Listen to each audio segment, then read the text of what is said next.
পানির কাছে গেলেন, নবীজি পানির কাছে গিয়ে এইবার ওযু করলেন।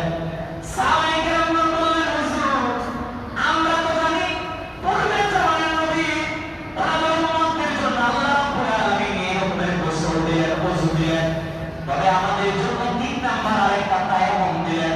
ইয়া রাসূলুল্লাহ আমরা তো জানি যেখানে পানি আছে সেখানে তায়াম্মুম করা যায় না, কিন্তু আপনি যে তায়াম্মুম করলেন কিছুক্ষণ পর পানির কাছে গিয়ে পানি দিয়ে ওযু করলেন, বিষয়টা তো বললাম না। নবীজি একদম বললেন, এ সাহাবীরা শোনো শোনো, তোমাদেরকে জানিয়ে দিলাম আমি যখন হাজত সারলাম, হাজত সেই মুহূর্তের মধ্যে আমি তায়াম্মুম করলাম, কথা ঠিক